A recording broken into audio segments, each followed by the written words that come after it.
We're not the Mounties. We're handsome, we're brave, we're strong. We're not the Mounties, 'cause we enforce the law. Hello, everyone, and welcome to the Kayfabe Today podcast. I'm your host. My name is Eric. You can follow me on Twitter at MTLBroski, and I'm here, as usual, with my co-host from the Slam Pigs podcast, the Hibiki TMD YouTube channel, Travis. Travis, hello, my friend. How has your week been?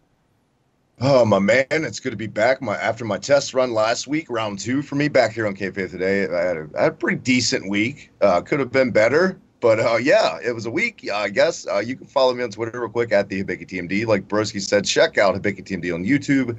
Check out Slam Pigs Podcast and the reset button and Slam Pigs Cruise Control for all your viewing entertainment over there. So, yeah, man, thanks for having me back. And we got a special guest this week because we can't stop. There's so many people that want to be on this show. My God, the Kayfabe Today podcast is absolutely blowing up the internet. But today, speaking of the Slam Pigs, we got the first lady of Slam Pigs.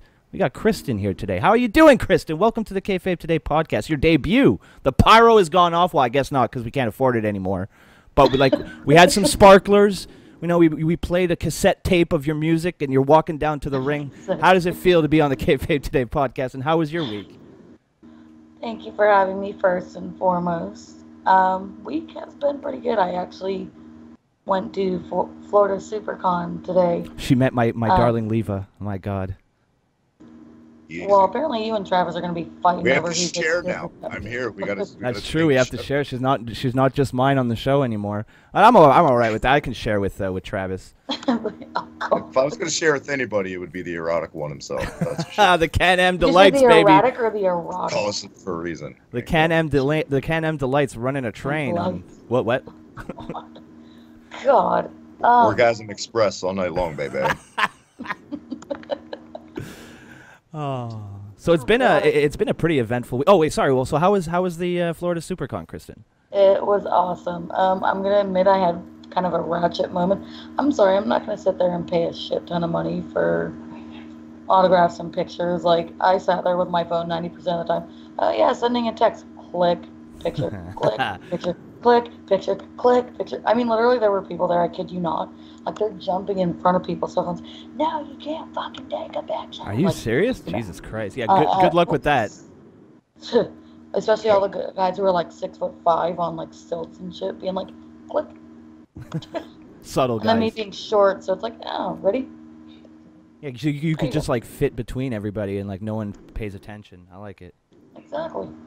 Got to meet that was pretty cool. Getting to meet Ric Flair and Jerry the King Lawler. I'm sorry, I would have loved to have met Sting, but by the time I got back to Sting, he was gone. But I got to meet your guys' future, whatever she is in the boat. Let's just leave it at that. I'm so jealous. I'm green with jealous rage right now. I'm telling you, the next time I see her, which should be August the 12th, there will be video proof of this because I will make sure that my phone is actually charged. It's so funny. Like in a month, one of my top patrons is going to Wrestle Circus where he always goes like once a month, I think. And so in like in the span of maybe like a week or two, she's going to have these like people come up to her and mention me. So I'm trying to get people wherever she goes. Since I can't be there, I'm going to get like my proxy. So she's like, she'll have no choice but to one day follow me on Twitter. That's the end game here. That's the end game. I'll make it happen. That or I want her on this show so bad. Do you have a lot of cons under your belt? Because like I've legit only ever been to like 2. I haven't not been to a lot of WrestleCons at all. I'll say this was actually my first con ever. I went to a Comic-Con once a couple years ago. That's pretty much it. All the cons here are kind of lame. We don't get like really cool ones like you sassy Americans do. But Comic-Con I'd go to more cons if there was no people there. Yeah, that's the only problem. That's the only problem with cons is all the people. Oh my God, you guys would not have been jealous of the traffic getting into that place because it's like right in the middle of Fort Lauderdale, so traffic there is horrendous. The cops that were there that probably should have been directing traffic were just there to pretty much let people cross the road, and I'm like, and then when we left the con, which was about 7 o'clock ish. Friggin' they friggin' we're actually directing traffic. I'm like, are you kidding me? You guys at 12 o'clock. They're like, oh yeah, I guess we should start doing our jobs now. Now we'll actually do our job. They were like, well, it's 12. And they just But we ain't doing nothing today, right? And then friggin' there was no parking, so we had to park at the very top of the friggin' building, so 6 floors up.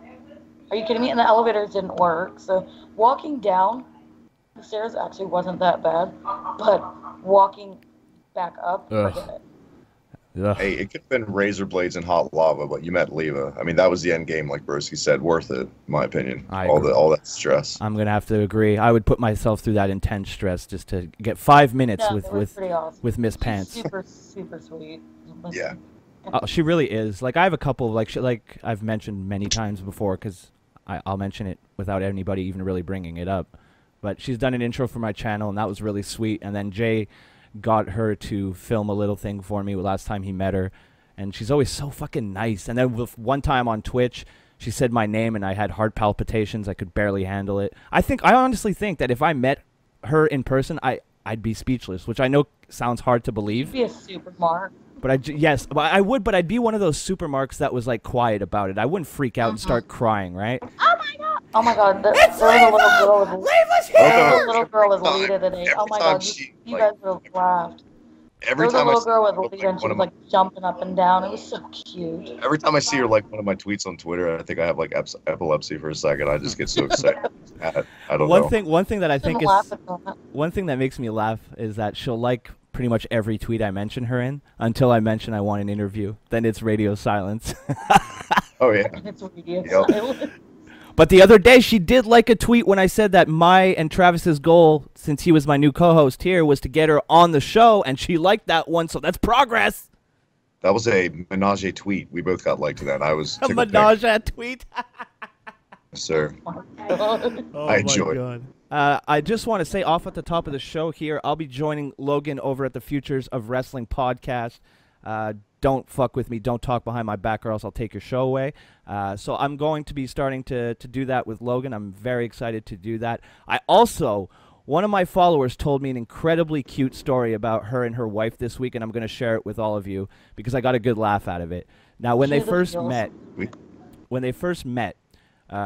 this girl I just want to make sure because I want to give her credit because this is a really good story. It's at Abandoned Sarah, but her name... Like, the @ is Abandoned Sarah, but her name is Sarah Wrestling. So, big wrestling fan. Her girlfriend, who is now her wife, wasn't. And when they went to their first live event, there was a tag team match. And her wife looked over at her and she's like, what is this, a wrestling duo? And I just thought the wrestling duo nomenclature was fucking hilarious. It was also 6 a.m. and I hadn't slept. So, maybe it was just me laughing at nothing. But I thought wrestling duo. Was it funny because you had no sleep? Well, that's what I might be getting at. But to me, I thought it was more cute than anything else, because wrestling duo. So from now on, it's not tag team match anymore. It's the wrestling duo. I feel like if you took Strike Force from the '80s and like put them today, and you looked at them from the back with the jackets, I would think it's a lesbian couple based on the haircuts. Like Rick Martel and people like that. It was like, I don't know. I laughed a lot harder at that than And my friends have just been alienated. Thank you, Travis. No, I'm just kidding. It was a good time. So I thought I'd just share that with everybody. So shout out to at Abandoned Sarah. Everybody go follow her. She's a fun girl to talk to.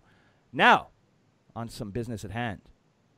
We got some fan questions. I hadn't been polling the fans for questions in quite some time. So this morning, right before I got on a stream with last week's guest, Grapple Vision, I asked our fans for some questions. I picked a few here that I thought were worthy of our answering. So we're going to jump right into them with @TheNotFakeDC. Where do you see Rusev going in the next few months? Does he even make it onto an already crowded SummerSlam card? Damn, I really like this question. What do you guys think? Where do you guys see Rusev going in the next couple of months? Because he comes back and then loses to John Cena. So now what? Ladies first. I hope they finally find something to do with him. I do too. At first, when they first brought him on, I didn't like Rusev. I don't know if it was... I mean, I know he's a heel. You're meant to hate him. Fuck you guys. I'm aware of this. This is not my first rodeo. But, he was gone for a little bit, and everyone's like, oh, Rusev's gone. And, like the whole... then they kind of let Lana do her own thing. which we'll get to that. But then all of a sudden he came back. He didn't have the long hair anymore. Had the, the kind of the handsome Rusev look, as I've seen so many people refer to it as on Twitter and social media. But honestly, I don't think bringing him back on SummerSlam card would be a good idea. Who are they going to put him up against? Yeah, and how far is SummerSlam anyway? It can't be that far away. Like 3 weeks. 3 weeks, like right? 2-3 weeks. Well, yeah, it's WWE, like so 3 weeks is more than enough time to get a feud going that no one cares about. So. Yeah, exactly. Well, that's the thing. Like, that's what's so unfortunate about Rusev. The guy has so much upside, and like he had that big WrestleMania He's moment. got potential. Yeah, but he does. They're not using it. No, they're not. Thanks, WWE. What a shock! Not using a tremendous talent that you're just letting waste away. I mean, he had that moment where he came out on the tank. He looked strong. He had that good U.S. title run, the feud with John Cena, and then since then, through no fault of his own, has been kind of floundering. I'd love to see Rusev get into like it's the American. Damn it, the U.S. title's on SmackDown. I was gonna say like Intercontinental title range, but I guess he could get another U.S. title run somewhere in that. But that's already a really crowded area with Styles and KO now and Jericho. But we'll get to that a little bit later. But I mean, I really don't see where he could fit in for SummerSlam, and that's a shame because you have a tremendous talent that you're not using for no reason. A guy, my God, in 2017 that gets booed because he's a heel and not because he sucks. Imagine that. Yeah. So, I mean, it's hard to say. I don't really see him even being on the SummerSlam card. As far as where I see him going in the next few months, man, why not a little feud with AJ Styles? AJ is a face now. Let's see what he can do against AJ. I think that would be a great feud. I think with Rusev right now, I think it's a case of nobody ever talks about. Yeah, he ran into the Cena brick wall, but he's kind of in a Finn Balor type area now. He's been injured a lot, and I think they're also testing him too to see if they want to put a rocket on his back. Is he going to hold up his body? Yeah. How long?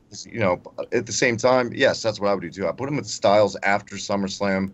If anything, if Shinsuke loses this week, I could see Shinsuke and Rusev maybe, but why? Because you're just going to hurt Rusev more unless it's a schmaz, and then who cares? But yeah, I do the same thing. I go Styles for the U.S. title after SummerSlam during the fall, something like that.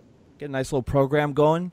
See how he hangs with a guy like Styles, which I mean, it's AJ Styles. He can have a good match with a fucking broom. Mm-hmm. But yeah. I think that would be a really good way to highlight how good Rusev really is. You put him in the ring with a guy like AJ Styles, and then all of a sudden, maybe you get some heads turning. I think that's the best chance. I think the company wants to like Rusev because let's be honest, Rusev's tremendous. For a big guy, a big wrestler, he's agile as hell. He shouldn't be that fast, but he is sometimes. He's deceptively quick. And I think they like guys like that. He could totally be a Vince guy.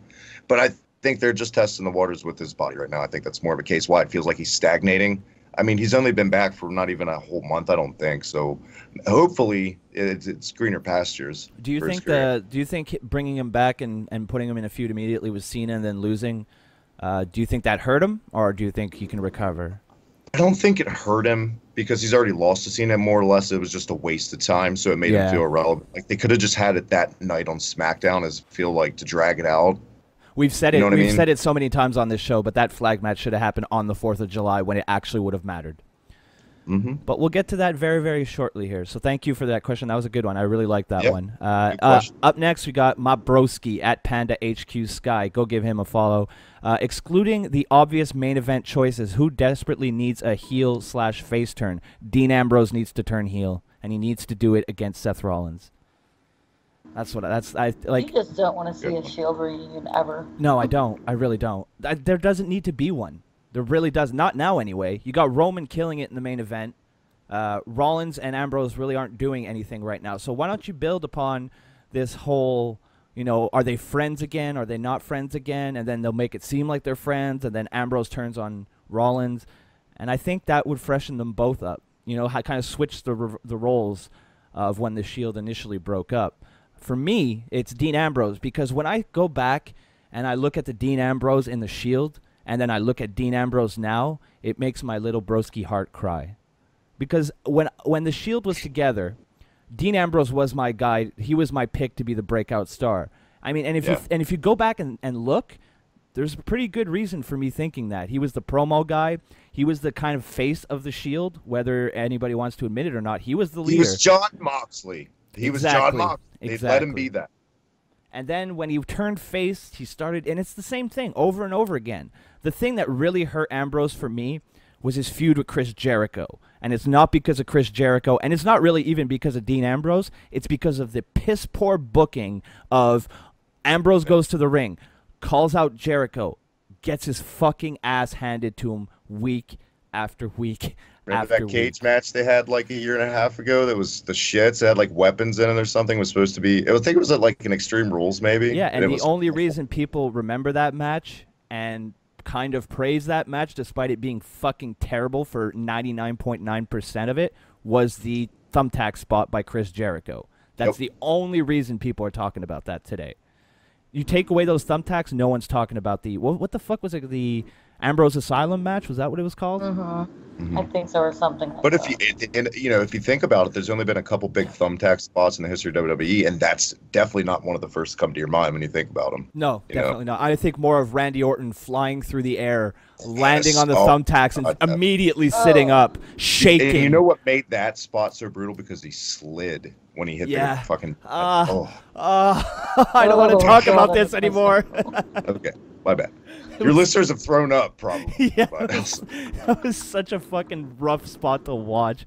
Because it was just the way he sat up, and then you saw him, he started shaking, then he started looking at his body like, what did I just do? Yeah. Like, it was really bad. So I think, for me personally, Dean Ambrose. Is there anybody else you guys could see would benefit from a heel/face turn? Kristen? Not really. Wow. No, because but I'm with her. Because I got like 4, I could probably say. I don't know. Like, they're shitty at making baby faces recently, it feels like, you know. Well, it's because I don't get it. The heels are smart, and the baby faces are big, dumb idiots. I think the baby faces, they're rounded. They have no edge. They have no, like, intensity is maybe the word. Yeah. Maybe you could say Rollins has intensity, but it's kind of like a pick and choose when he uses it. I would say Balor. Believe it or not, I think the best way to get him over more is a babyface, because he's doing okay now, but he's kind of. I think that to give that edge to him, give him some fucking character. I think put him with Gallows and Anderson, obviously, and they've been saying that on the dirt sheets recently about maybe a Wyatt family and that, which I don't know if I want to see that. I don't see that happening, to be honest. Yeah, not anytime soon. I'd go Balor. They do decide to go that way. But I mean, I can understand why the sheets are saying that, because Gallows and Anderson worked face on Raw, and that kind of came out of nowhere. So, I mean, I guess we'll have to wait and see. I don't know if I'm really into a, Balor Club stable. I would have been more so when Gallows and Anderson first made their way into WWE. Maybe they could have done the AJ Styles, Finn Balor battle for the leadership of the club type deal. But at this point in the game, it needs to be more members. It needs to not just be Gallows and Anderson. Try to bring in Bad Luck Fale. So, at least one more guy from over there. At least try to swoop up to make it seem. You know what I mean? Yeah. As long as it's not Kenny Omega, I'm fine. Oh yeah. Keep that fucking Japan where he belongs. Go tape your fucking ankles to it. We don't like Kenny Omega here. I fucking despise him. Someone, I was talking to Tonka about him the other day, and he's like, he's Canadian, right? And I'm like, fuck, don't remind me. See, I don't think it's that I despise him. I think he makes poor choices as a quote-unquote professional. I think that he is too big for his britches sometimes, maybe, and that might be bold on my part, but he comes off like that to me. He comes off as an arrogant social prick. Media. And you know what? He entertains me. I'm not going to lie. I am a fan of Kenny Omega. It's just that there's other guys out there in the world wrestling besides Kenny Omega, and when I see this incredibly biased fandom of his on social media and stuff, it's cringy. You guys really make it cringy. It really is. But I will say, I don't know if you guys ever saw the GIF or it on YouTube when he did commentary during his match. That got a chuckle out of me. I'm not about the inflatable doll matches or any of that stuff, and it's not a cornet thing. It's just like I don't know. I don't know, but I get it though. Yeah. I do get that he is a good performer. He's like, and I feel like people often misunderstand when I say I don't like him. He's fine in the ring. He's a good wrestler. I fully admit that. I've seen matches with Kenny Omega in it that were genuinely entertaining. Yeah. But it's just the whole thing. Like, it's social media. Social media ruins fucking everything. it just ruins everything for me, because if I don't like the guy personally, I'm not going to like the guy in the ring. I'm not a guy who separates, art from the artist. It feels like on the flip flop of that, like sometimes when social media should be used to enhance a guy to make you get him over more, it's few and far between as compared to when it's cringy. And it's one of those guys is a guy we just talked about, Rusev. Rusev's a guy whose social media game was like, all right, you're a savage motherfucker, broski likes. Glad your helicopter crashed, man. That's what happens when you don't give me a title shot. Like, that's beautiful. Shane read that and you got a kick out of it. Because he's a McMahon. If you want him to stay in kayfabe on social media, you can't have it both ways. Just do shit like that. It's not that hard to book Twitter promos. It's really not. I could do 15 promos on Broski right now on the fly on Twitter. Just give me my phone. Yeah, we do it. We do it on a daily basis. It's not that hard. So, yeah. So we'll move on to our next one. Who's going to have a better run after splitting, Big Cass or Enzo, or will they both fizzle away? That's from @JButson on Twitter. I think it's pretty obvious who's going to have the better career here. I think it's Big Cass. I think Big Cass is where WWE's head's at. But do you guys see Enzo's incredible amount of charisma maybe just carrying him through poor booking? Because there's no question the guy's over. Even if I don't personally, if I'm not a big fan of his, I can't deny the fact that the guy can talk. The guy's got he's got great promos, and he's gotten a lot better in the ring. Is he a great wrestler? No, not by any stretch of the imagination. But he's gotten a lot better. And this is a guy, and I think Tonka brought this up last week, or maybe brought up in a conversation. This is a guy whose every single match, his debut has been on TV. You can watch his entire career, basically. I'm going to say Enzo, and I'm going to say just based on, I think they're going to be successful. If they keep him as singles, I think, yes, they will both have somewhat moderate success. But I think Enzo, he's going to peak, and I think the top of the mountain, the end game for Enzo should be like the 2017 DDP. He sounds like DDP. He's like a little DDP. He's going to come over. He's going to get over as the underdog, but not in a Daniel Bryan way, as the working man DDP kind of way. And DDP won the world title as that underdog, and he was over. He's never going to be like a top guy, like a Daniel Bryan underdog, certain thing. But I can see maybe him as a DDP one day. Yeah, as far as Big Cass, it's hard. How could you not say Big Cass could be a star? But they got to do it right. They got to keep him. They got to do what they've been doing with Roman Reigns recently. Very short promos. I think see that picture of Big Cass and Tommaso Ciampa on Twitter this week, by the way. Oh no, I didn't see that. It was a picture of them both standing beside each other, and it was Tommaso Ciampa tweeting it, and he said, it was just like quoting their promo, but like with them as a tag team. I can't remember, but it was pretty funny. Oh, nice. That's funny. We could have a Tommaso Ciampa, Big Cass versus Enzo and Johnny Gargano match. Yeah. Jesus Christ. I ruined Kristen's life. They would do something like that, though. Like, admit it, you could totally see that happening. Oh, yeah. Booking it down my head, I'm doing it. And our final question for this week, by the Lord of Kayfabe today, @the Kieran James. Where does this whole Jordan/Kurt Angle story end? Hello, Kieran. I like this guy on Twitter. He's a good pal. Hopefully in the trash. Yeah, go ahead, Kristen. No, hopefully in the fucking trash.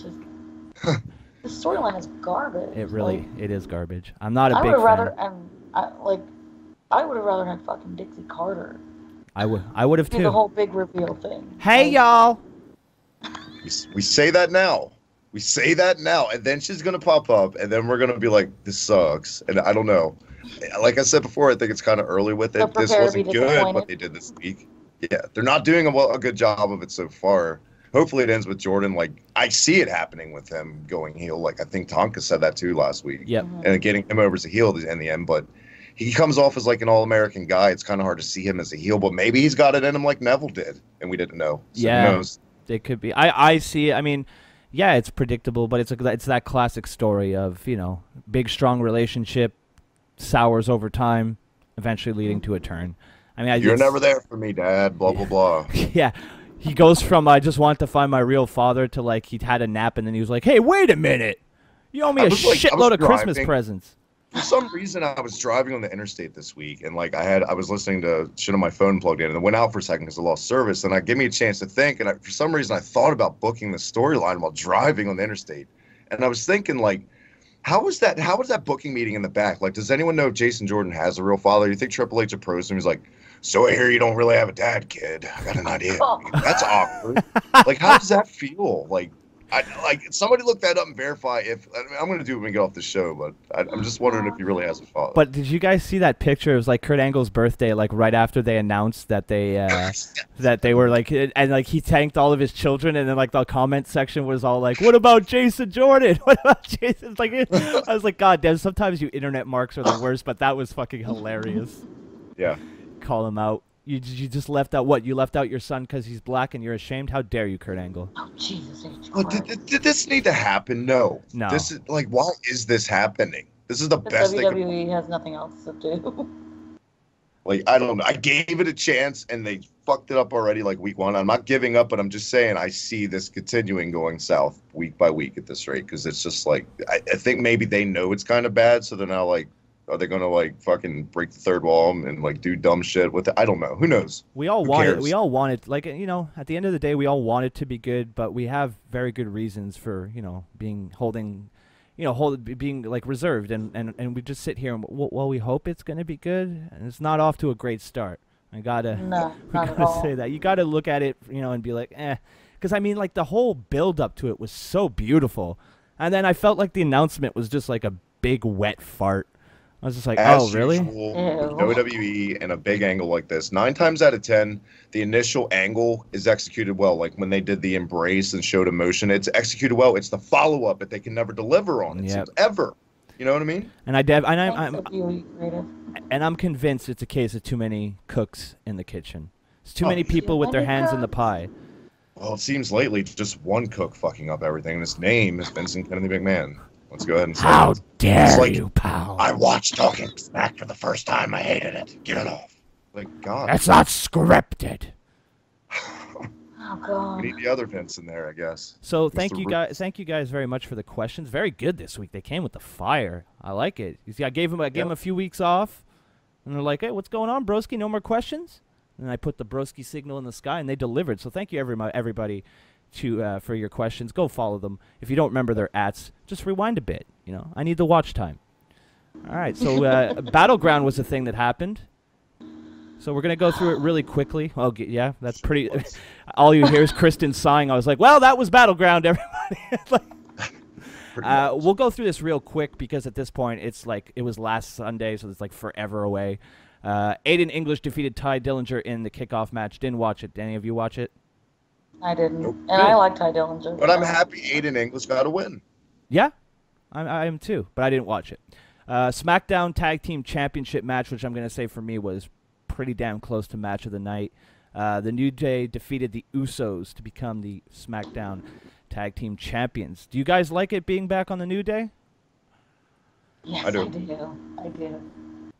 Okay. I like it for giving credibility to the new belts, and I thought the match was match of the night. It was tremendous. Yeah, the match was real. That spot. I was going to say, that probably was, like looking back on it, probably was the match of the night. Oh, yeah, it was a hell of a way to kick off the show. It was the smartest booking all night. But the spot for me, which I'm sure everybody has seen multiple times, was Xavier Woods when he was jumping off the rope from one side of the ring to the other to deliver that elbow he does. And then one of the Usos, I never know which one, just came in out of fucking nowhere and kicked him in the head. That was a fucking sick spot. It looked See, I kind of got the raw end of the deal on that because we did the Battleground post show on Slam Pigs last week, and I was driving while that match was happening. So when we did the post show, I hadn't seen it, so I had to hear everyone describe that super kick. So immediately, my first comparison in my head was the Shelton Benjamin, Shawn Michaels spot. So I like went into it when I went back to watch it, coming off like that, and it disappointed me. I'm not gonna lie, but that's my own fault. That's my own fucking fault. It was a good spot. I got yelled at by his brother, by friggin' Michael, because I was driving and watching that match. He's like, "Oh, you didn't kill anybody?" No. Like I was literally in my car and watching that on the dash. Michael yelled, "No way, never." No, not Michael. You just have the phone like covering the speed. You're just like, I don't know how fast I'm going, but that super kick was sick. I think that Shelton Benjamin spot though was so beautiful. Oh, that it was so well, and I think like I didn't manage my expectations. So then we had a fatal 5-way elimination match, which fucking put me to sleep. It was boring. Where Natalya became the #1 contender to face Naomi at SummerSlam in a fucking You know, Or that's smack. but I say it all the time. Multi-people match, they're not my thing. Mostly for the reason that I feel like nobody has a chance to shine, and everything just becomes like noise. It's just noise in the ring. Mm-hmm. And I was disappointed that my girl Lana didn't win, so she could redefine women's wrestling one match at a time. I'll have to send you a picture that I took of Lana that you'd probably like, Eric. I think I've shown it. Oh. Who did I show it to? Did I show it to you, Travis, and Logan? I don't know. I don't The one think with her so. in the blue uniform? No, I don't think so. I like. Oh yes, it was ringside at a house show at NXT. Yes, I remember. That was Oh. good stuff. Butt cheeks everywhere. Oh. I would say it's boneheaded not to put it on at least Charlotte or Becky going into your second biggest show of the year, considering that. But I love Natty. I was happy. This I just- was actually happy Natty won. That was the only thing, part of the match that I liked. Because I was totally expecting it to be. As soon as Becky Lynch lost and was eliminated, my heart just let out a big sigh I'll of admit it, relief. you were happy because it wasn't Becky. Yeah, exactly. This match was match of the night for me just because Becky Lynch didn't win. Has nothing to do. It has nothing to do with like the actual match itself. It's just the fact that she didn't win. I wanted Lana to pin her. I wanted Lana to pin her so bad. He's just sitting there. Yes. I thought that was actually going to happen because I thought they were going to do a Becky and Lana feud. Kristen, you're not that. Kristen, you're not that far off. I was literally popping in my living room. I was like, "Yes, bye, bitch!" It's like I was done. I didn't watch that match because I think I would have liked the Natty win more though. Like if they would have built something up before this. But I mean, I like it. I hope they. But I don't. Is there not enough time? They're going to try to cram it in, but I don't. They'll probably get 4 minutes on the pay-per-view in a 6-hour show. It'll be really, really fun to watch. Exactly. Oh God! Don't remind me that shit's gonna be 6 hours. I know, right? It's not good when we have to remind ourselves that we're supposed to care about this belt. That's not a good way for your belt to come off. And I feel like that's what the SmackDown Women's belt feels like to us anymore. I don't think anyone can blame us for how it's been booked. I agree. I'm fully behind you on that one. But we'll move on real quick to the United States Championship match between Kevin Owens, who defeated AJ Styles to once again become the face of America. Now, most of you listening to this, I'm assuming if you're listening to a wrestling podcast on YouTube, you've heard the news that that match apparently was the ending was a little bit botched there, and Kevin Owens wasn't supposed to win the title. Both of them had their shoulders down. What's that? Both of them had their shoulders down. Slander! How dare you? I only saw AJ's shoulders down. Kevin Owens was because nowhere you're near the partial match. to Canadians, you fuckface. No, I'm partial to Kevin Owens. Fuck Canadians. I spent like a good hour and a half on Tonka Saw's stream today, telling people why I hated Canada so much. So I can't accept that title until Trudeau's out of office. That's just how you put the tip in on his stream today. You're just getting warmed up with that. Then you had like another fucking 8 hours or whatever you did today on it. It's insane. And now you're here doing this. You're a madman. I basically did the stream from 10 to 4:30, 5 o'clock. Slept for a couple hours, and now I'm here. And it was funny because after I was done the stream, I posted a status on Facebook. I'm like, I just don't want to talk anymore.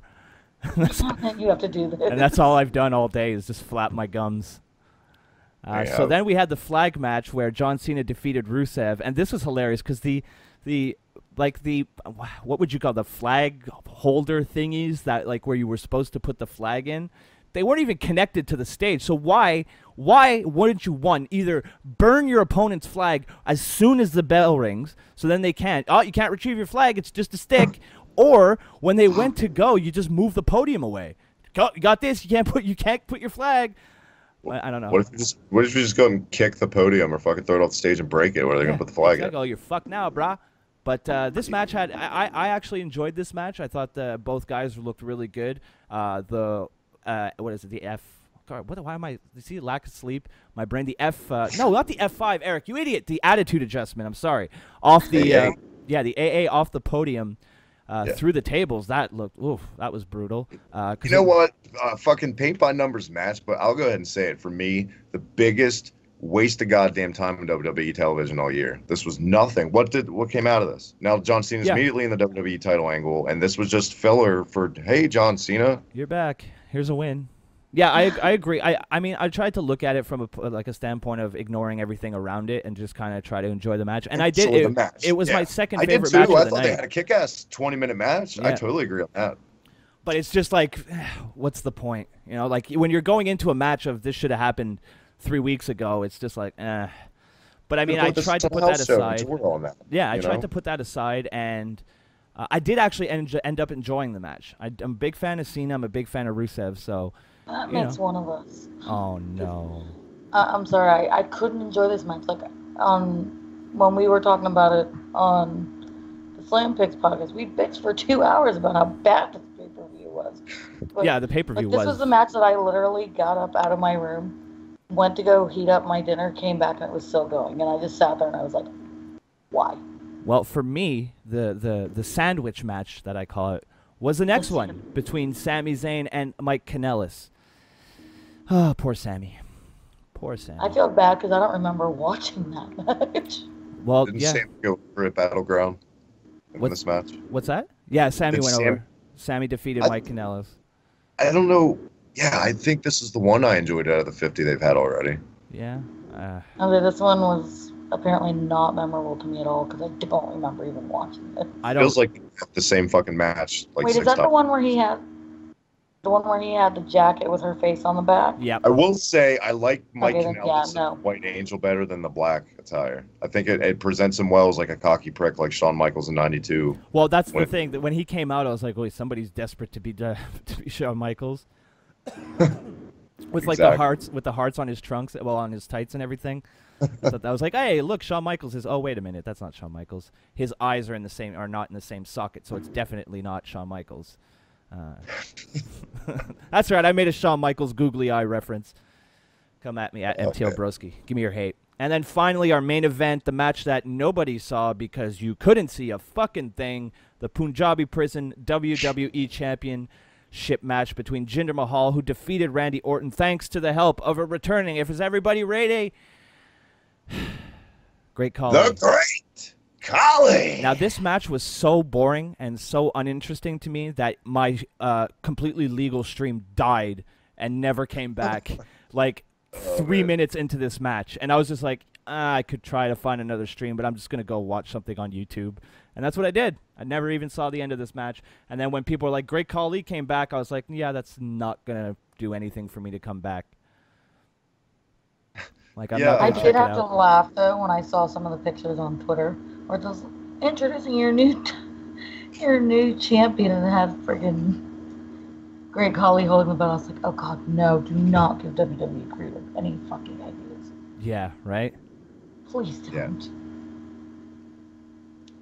Yeah, and that was my daughter did me proud this week. She was trying to pronounce it. And my daughter was like the pajama prison. So now I just picture it as a pajama prison with her. The pajama prison. I love it. That match sucked. Yeah, it really sucked. And you know what? The pay-per-view overall was nothing really to get excited about. I thought it fell really flat. And I was really looking forward to SmackDown this week to see if they could recover. And we'll get to that eventually here right after our Raw recap. But I think that SmackDown they had a little hiccup with that pay-per-view, but they're going. Pajama prison match. But they're going back in the right direction. So you know, it was a pretty bad pay-per-view, but I think SmackDown managed to recover rather nicely on Tuesday. So that's pretty much it. Those are the fan questions and our Battleground recap. I think we can safely say that Battleground was a very forgettable pay-per-view. The thing that I remember, the thing I remember the most about it was I couldn't see anything in the main event, and then my stream died. So, you know, if that's my most memorable moment, that should give you a pretty good indication of how that pay-per-view went down. Wait, did you say your stream died? Like you No, it was the worst pay-per-view of the year. What's that? It was flat out probably the worst pay-per-view so far. Oh, yeah. Easily. And no, did you say that your stream died that you were watching for that? Because I can just give you the network password that I have, and you can watch it. I don't want to watch it, but I'll take your network password to watch some good wrestling. Watch everything else. From back when I was a kid. Oh, man. Yeah, so that was our recap. We'll be right back with our recap of Monday Night Raw. But before we do that, listen to Marking Out advertisements. Yay! This is Marking Out. Hello, it's Brandon. And Dave. And we do a weekly pro wrestling podcast called Marking Out. And you can check us out on iTunes, Stitcher Radio, Google Play, and markingout.com. You guys are awesome. As always. If there's one thing in life that really makes me happy, it's advertising. Do you guys feel good about that ad? Because I felt great about it. So we're back here. I'm with Travis from the YouTube channel, the Bicky TMD, and the First Lady of the Slam Pigs podcast, Kristen. Thank you both for being here. Well, Travis, you have no choice but to be here. You're contractually obligated. But Kristen, thank you very much for joining us this week. It's a pleasure to have a lady on the show. All right, so we're going to get right into the official results for Monday Night Raw. There was a no DQ where Elias Samson defeated Finn Balor at 18 minutes and 30 seconds via pinfall. Big Cass defeated Enzo at 3 minutes and 40 seconds via pinfall. Nia Jax defeated Emma at 1 minute and 25 seconds via pinfall. Women's Revolution. Jeez. Number one contenders match, Bayley defeated Sasha Banks at 12 minutes and 2 seconds via pinfall.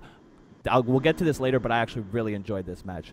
Jason Jordan defeated Kurt Hawkins at 2 minutes and 5 seconds. No match.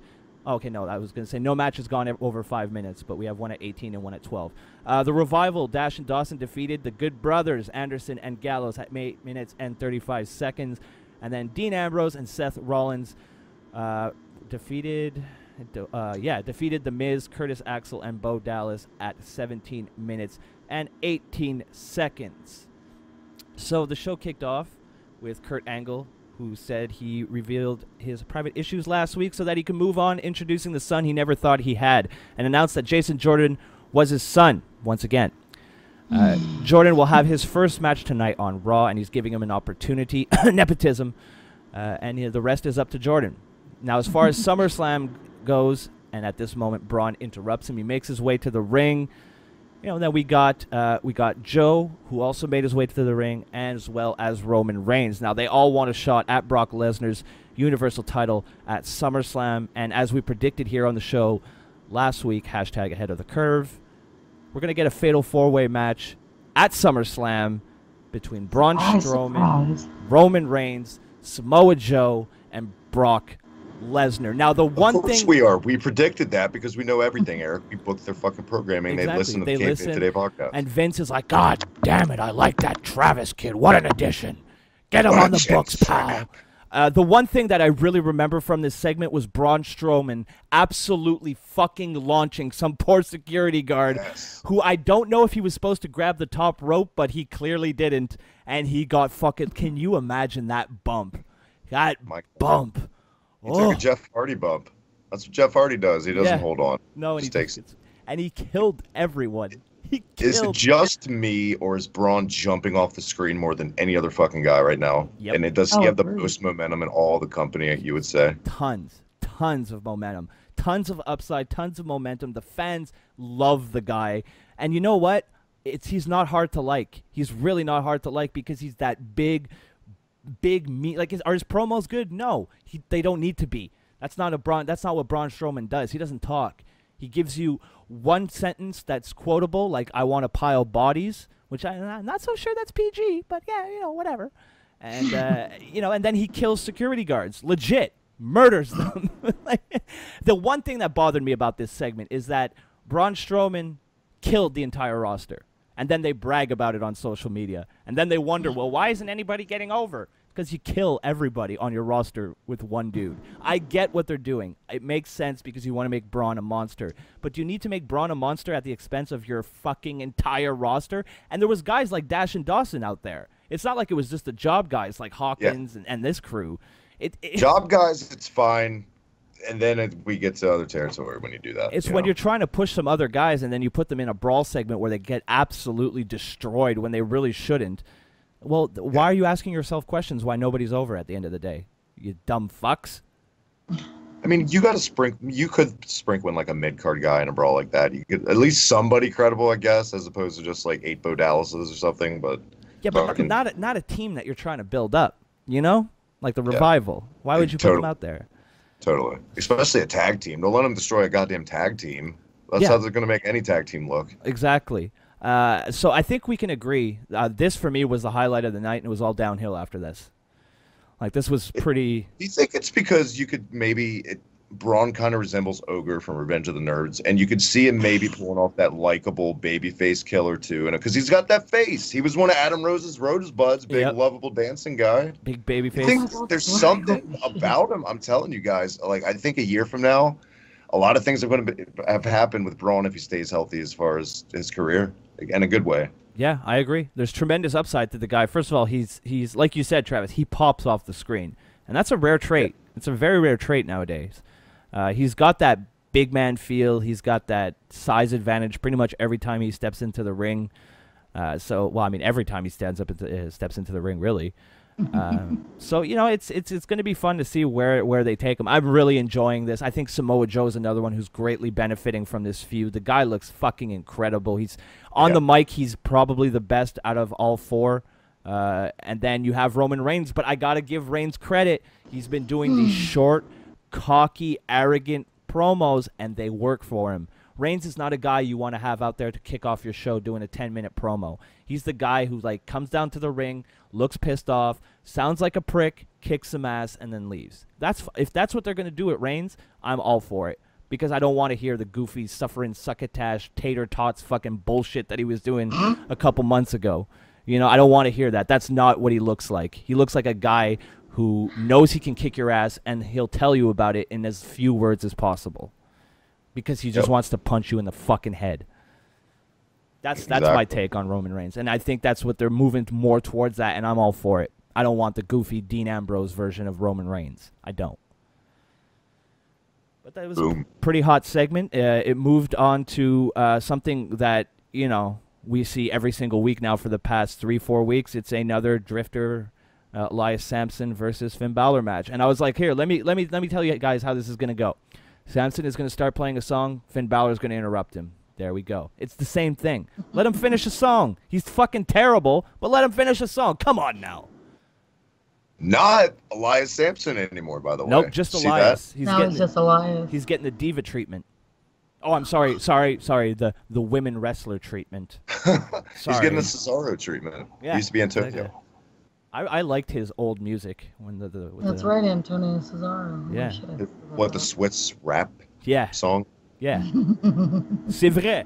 C'est vrai. That's the only part I ever understood. It's like, c'est vrai, which is, it's true. He could have been Angle's son. It's all there. The pieces were there. Would have made about as much sense as Jason Jordan being his son, but I digress. Do you guys have any thoughts on this match? I'm so sick of seeing Balor being used with Elias Sampson that, at the end of the match, Bray Wyatt appeared, costing Balor the match and allowing Sampson to go over. So we're clearly getting a Balor versus Wyatt feud here coming up at SummerSlam, I'm assuming. Are you guys stoked for a Bray Wyatt, Finn Balor feud? I will say this, at least it's a feud.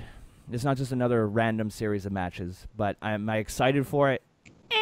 Maybe we'll see the Demon come out. Who knows? I like that, the little That's like it didn't bother me. The fuck, It didn't bother me. It wasn't offensive, but Well, Kristen, by all means, the fucking Muppet doing that. But no, honestly, I mean, it's the Demon Finn. Well, he's not really the Demon anymore. Now he's just Finn Balor versus the man who got in trouble for eating something other than worlds. It's not really doing anything for me. Got in trouble for something other than eating worlds. Oh, you've never seen that picture either. I don't think so, no. There's a picture of JoJo in this super tight silver dress. I mean, her ass is like poking out like a fucking Georgia peach. Fucking beautiful. But I like me some Georgia peaches. But no, the picture says something along the lines of the reason why Bray Wyatt got in trouble, and then underneath it for eating something other than worlds. Oh, God. I mean, I can't say I'm blaming that. But I can't blame him. You said, I can't. What is the plan if they do decide to book the Wyatt Balor gimmick? Like, why?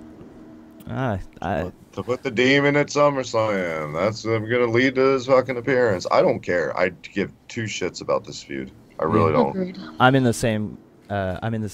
Same school of thought as you guys are. I think Balor still has tremendous possibilities in the WWE, but they got to start doing something with him sooner rather than later, because he's going to get, that. Those reactions won't last forever, because he's still getting very good reactions. Bray Wyatt. Bray Wyatt's always that guy when they have no idea what to do with the guy. They just throw him out there with Bray Wyatt, and it's predictable it was going to be Bray Wyatt that he was going to feud with next, in my opinion. Yeah, I agree.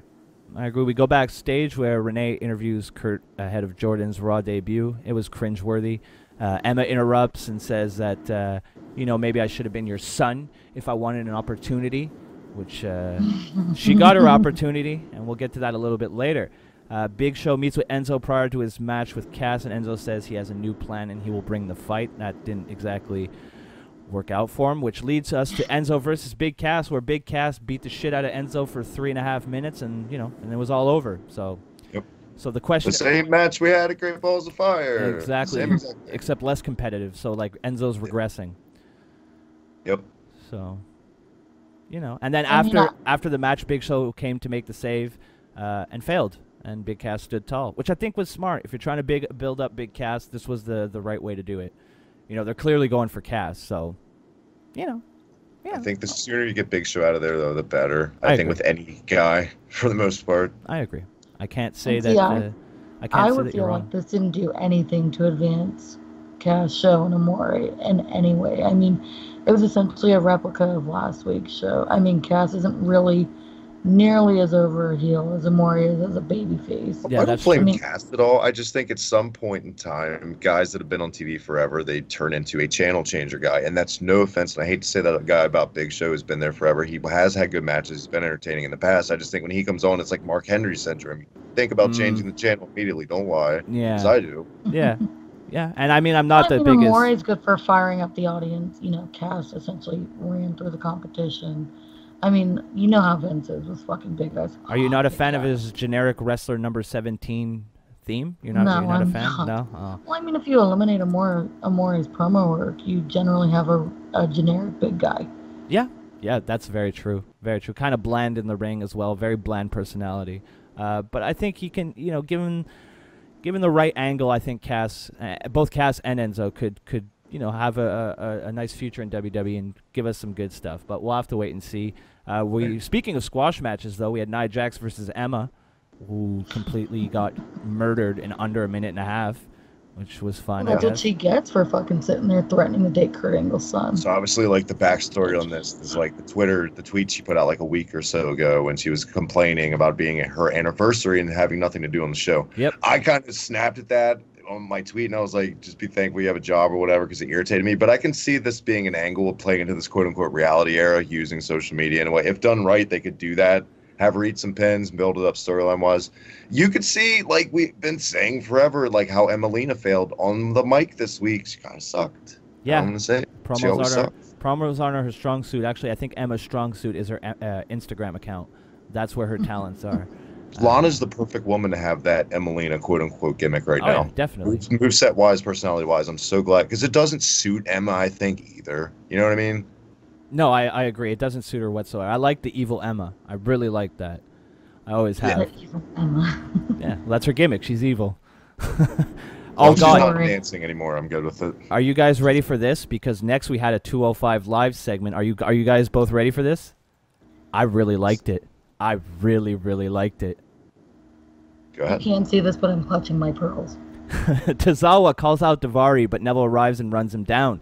Taking credit for initially injuring his shoulder, Neville says that Tozawa followed the false promise of Titus, and that got him hurt. Neville calls him a joke, pathetic, calling Tozawa a shell of his former self. What a great promo by Neville. God, I love this promo. Tozawa then attacks, beats him down, and hits the big senton on Neville, but immediately starts favoring his shoulder. Daivari arrives and hits the hammerlock rainmaker on both Neville and Tozawa. What a brutal fucking move. Looks great. And that was really pretty much it. But my God, they actually gave him something to do. There's a little bit of substance here to work with. You got the Titus O'Neil and Tozawa storyline kind of working its way. Are they going to be together? Is Tozawa on the brand or not? And it's more than, hey, here's guy A versus guy B, because we're not getting the Cruiserweight Classic, so I'm expecting a little bit of storyline here, right? Like, that's the WWE model. There's got to be a reason for these two. And this is the first feud since basically the creation of 205 Live. I'm not going to lie. After SmackDown, I was like, I still didn't, but I was the closest to that I've been since it came out to watch 205 Live this week. So I was going to say, first of all, I can't even put into words the amount of shock I was in when he did this week that you liked a cruiserweight segment for one. And yeah, I agree. This was a good segment. It was one of my favorite segments of Raw.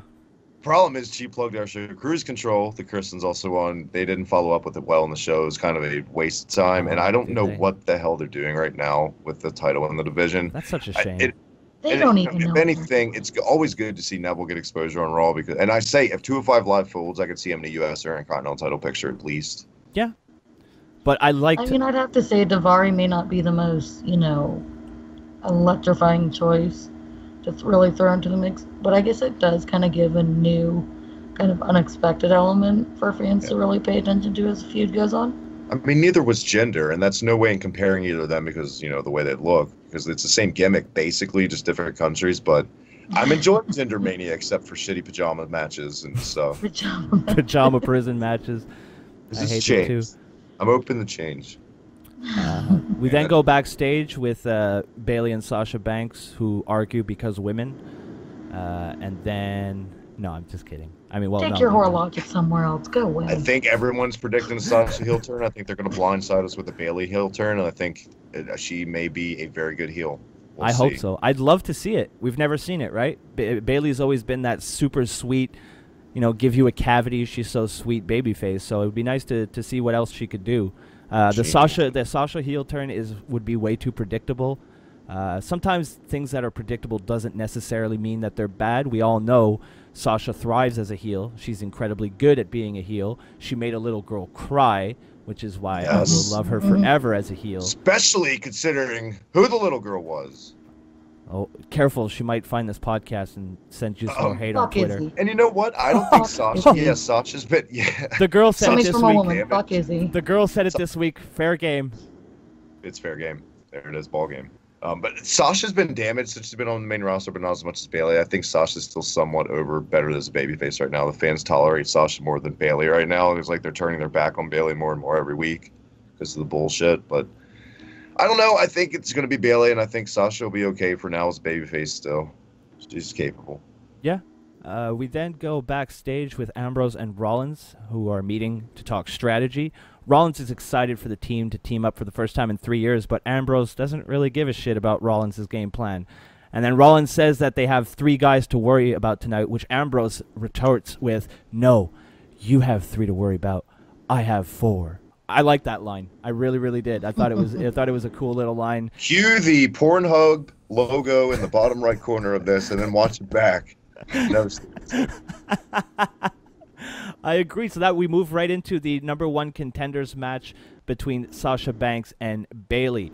Now, like I said at the top of the show, I thought this was a really good match, which I was so relieved because I was a big fan of Sasha and Bayley's matches in NXT, most notably in Brooklyn. Beautiful.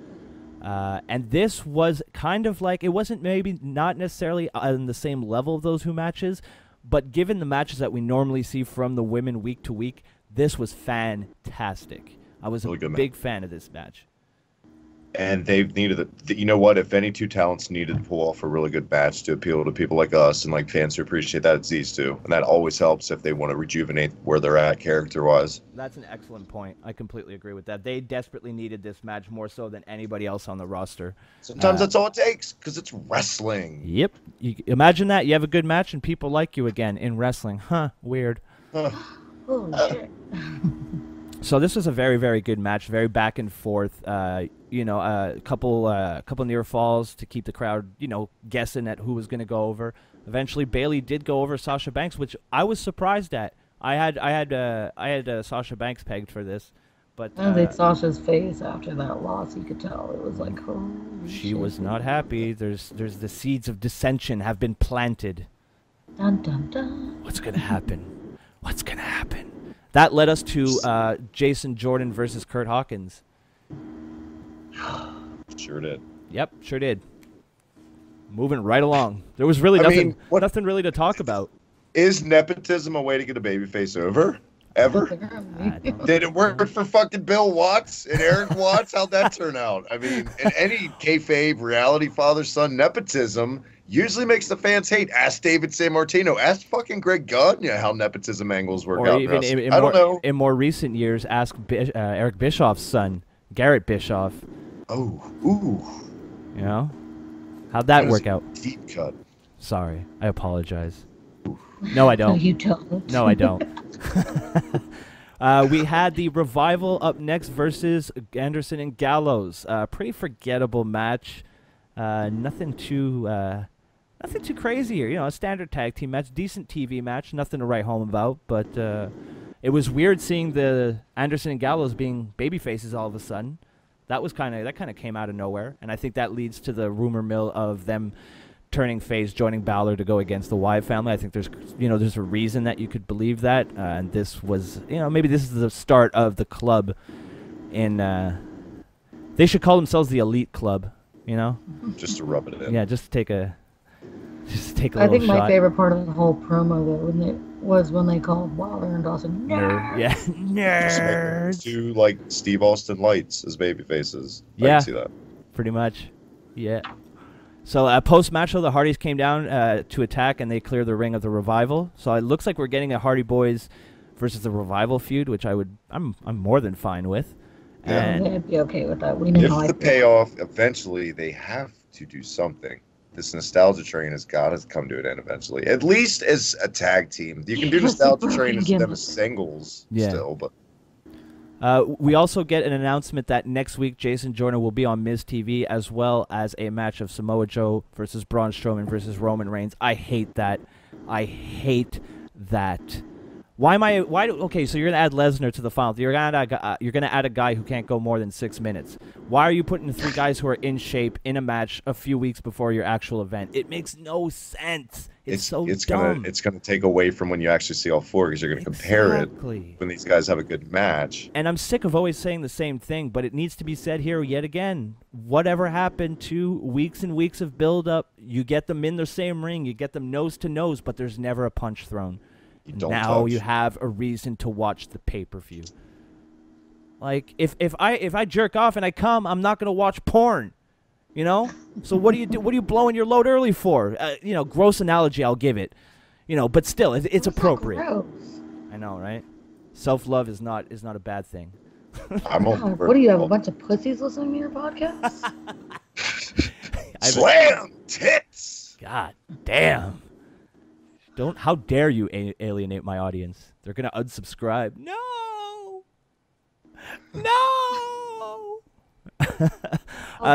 Don't pull a fucking Michael and not Travis's brother. This like shield filters, so you're probably good. This leads us to our main event of Dean Ambrose and Seth Rollins versus The Miz and his Miztourage, which I still love. Such a good name. I fucking hate that name. I love it. It makes total sense to me why they call him that. It's so funny. Like Tonka said, it doesn't roll off the tongue as nice as I would like it to. That's kind of part of why I like it too. It's a ridiculous name. The Miz is ridiculous. He's an egomaniac. So What it if makes they complete call sense. it taking care of business? I think we have a new #1 contender for best like stable name of all time. Might be too little outside of the box for Vince, though. He probably won't like it. He won't get it. Probably not. But as far as the match itself goes, I'll be honest, by the time this match came on, I was so over Monday Night Raw, and I just wanted to go do something else. I probably didn't give it the chance it deserved, but at the same time, it really didn't do anything to capture my attention. Kind of over it, kind of over The Miz losing. Especially since it was a 3-on-2 way to make your Intercontinental Champion look weak as fuck. At least he didn't eat the pinfall from what I can remember. I have a pretty bad memory, so I could be wrong about that. But I don't think Miz ate the pin. But even though, three guys, in more cases than not, probably shouldn't lose to two guys, regardless of It even. depends who the three guys are. Yeah. I was like, with the Horsemen, that's okay. Yeah, that I would give it a pass. But with Dean Ambrose beating the Miztourage, come on. So yeah, that was pretty much Monday Night Raw. Pretty average show. Nothing really to write home about. Like I said, the show kicked off with hot fire, as the kids like to say these days. But after that, it was About lit. It was lit. Straight fire. Oh, God damn you. Well, this show is over. Thanks, guys. We're never doing the Kayfabe Today podcast ever again. Travis is fired. I'm firing myself.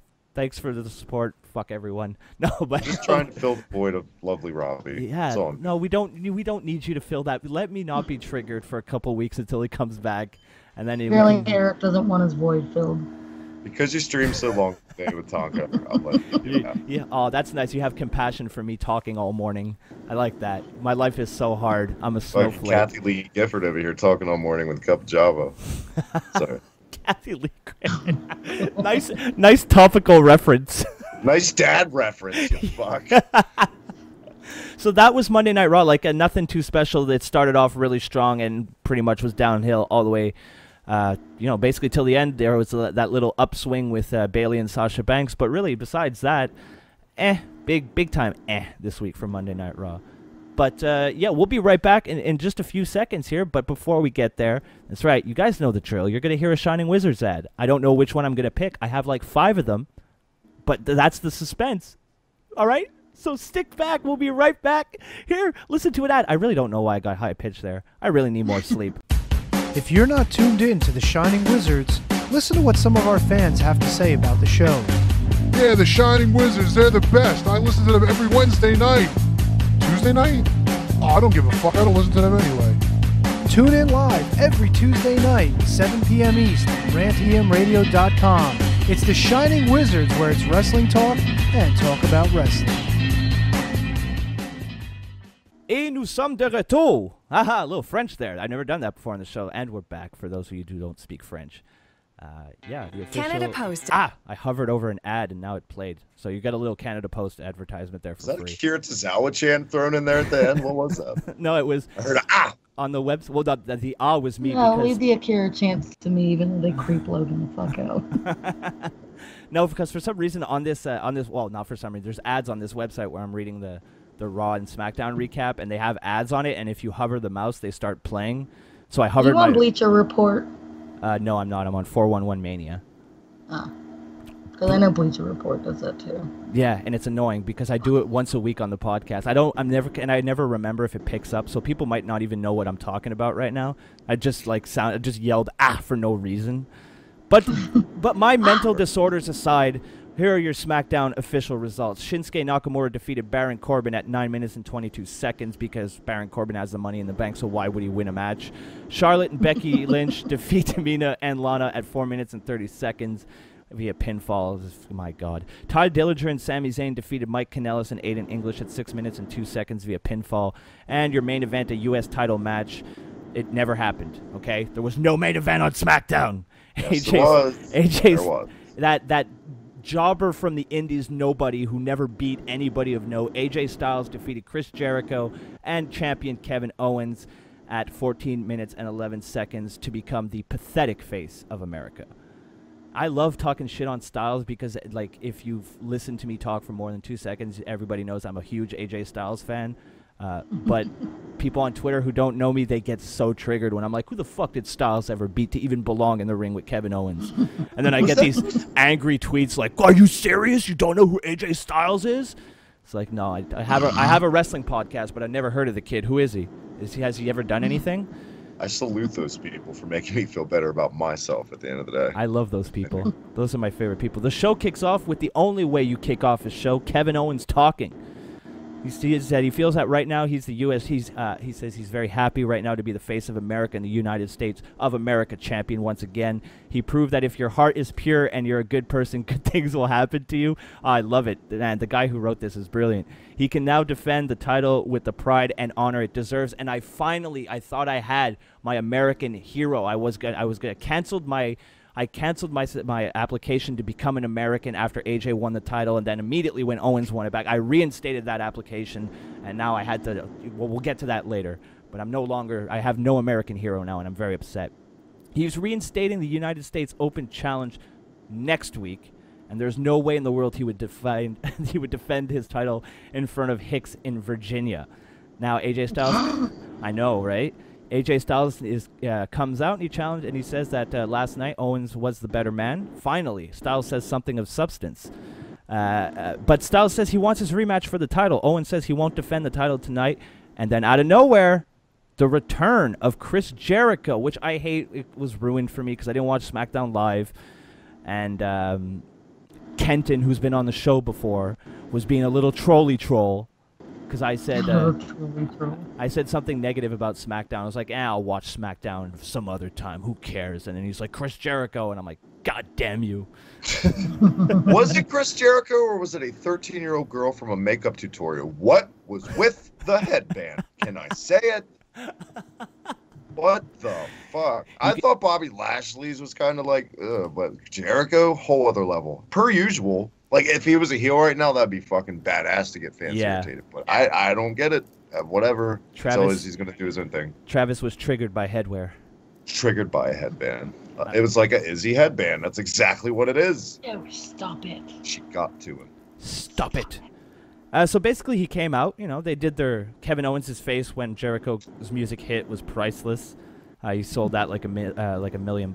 It was a very good opening segment, which led to Shane McMahon coming out and making a triple threat main event match for this evening, featuring the nobody AJ Styles, the second nobody Chris Jericho, and the greatest wrestler to ever put on wrestling boots and a large singlet at one time, Kevin Owens. At one time. It's probably under it. He has a singlet. Yeah, he does. Whenever he takes a bump and his shirt goes up, I don't think his skin is jet black. I'm just going to go out and, just going to put that out there.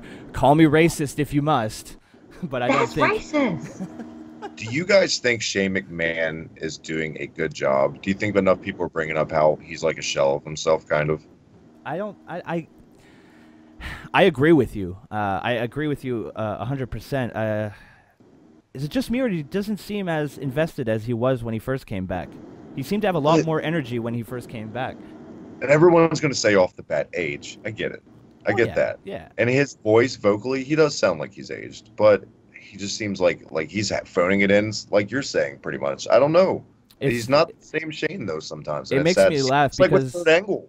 Yeah, I agree. But it makes me laugh, though, because both Shane and Daniel Bryan, they both look like they give no fucks at all. Like, on TV, they don't care. So it's like, you watch the Wrestle Talk YouTube channel, right, Travis? I do. Yeah, you know how Ollie Davis is always bringing up that wheel to see how many fucks Daniel Bryan gives? Yes, he doesn't. I love that little... Get a check and be at home and grow gardens with his baby and his wife. Yeah, he goes... If he can't wrestle, he doesn't want to fucking be there. It rubs him the wrong way. He's probably not over it. He couldn't... I don't know.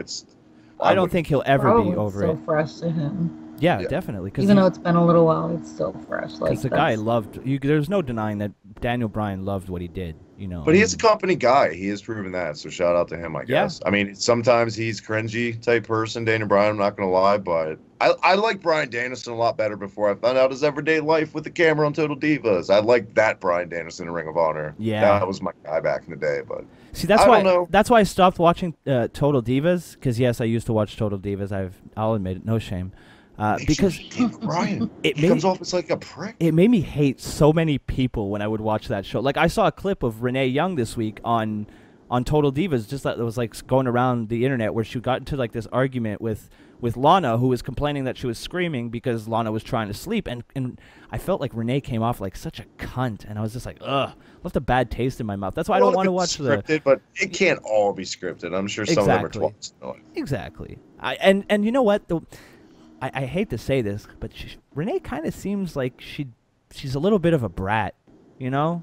Like, if I don't get what I want, I'm gonna complain. I don't like that. I don't like bitchy women. He does not like it, guys. I don't like bitchy women. I was waiting for Kristen to yell I'll at me. take him if he throws him away.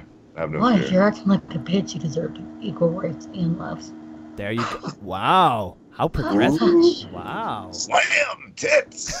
Yep. I would say my favorite part of that whole Kevin Owens. Hashtag blame Michael. Yes, you can blame Michael. No, my favorite part of that whole skit, though, was, even though I'll admit, and please don't kill me, Broski, for saying this, I wasn't a big Kevin Owens fan for a long time. But hang on. I'm editing everything you've said on this podcast out. How dare you? I'm hiding under my table right now. Just saying. But I'm just fucking with you. Go ahead. but he's kind of grown on me. Like, are you kidding me? When he fucking just trolled the fuck out of Renee, I'm like, yes. He's so good. He was so good. And then the best part was during this skit, he was like, just feels right, doesn't it, when he beat on being champion? And I was like, yes. I want to hate you, but I love you. If you want to love Kevin Owens, go look at his Twitter feed and go see how he deals with people that talk shit to him. He's the master. Oh, I love it. It's so good. I love it. Or you like, if you want to love Kevin Owens, go back and look at videos when he was allowed to fully be Kevin Owens. Oh, like yeah. Some of the shit he did with Generico. It might have been a video up your way, broski. It was like an indie show where they were heels and they were like pretty much getting into fights with the crowd. It was fucking. Oh tremendous. yes. Like Dudley Boy style heat. Yeah. I remember. Yeah. Oh, dude. I remember watching a video not too long ago where like he was. I don't know if it was a house show. Probably was, or like a live event. I think we see. But some guy called it a belt when he said right before he lost it to AJ. He's like, "It's a fucking title, you piece of shit," and I'm like. That's towing the company line right there. But you know he thinks it's ridiculous. Owens, though, like what we see on the main roster, that's really like a fraction of what Kevin Owens is capable of as a heel when he's allowed to be himself, which speaks volumes because it's still really good. Excuse me. You know Before me and Tonka went streaming live this morning, actually, we had a long talk. It was supposed to be like a 5-minute talk, but it ended up turning out to be like a half hour, 45 minutes of how Kevin Owens is a really bad heel. Because he gets cheered, because he's a cool heel, because people want to like him.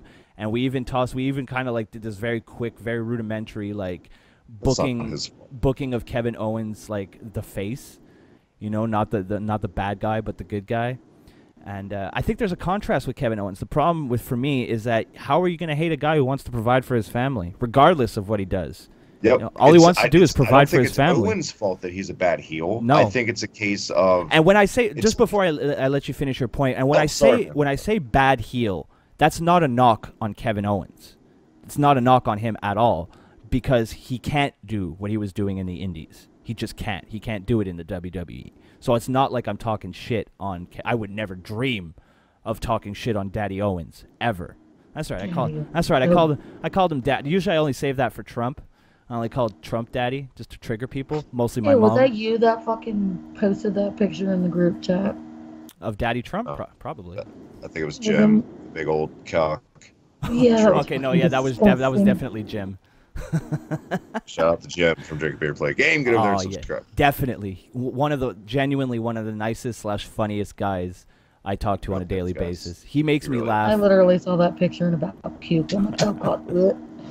But we'll get back to SmackDown here. We had Corbin versus Shinsuke Nakamura round 2.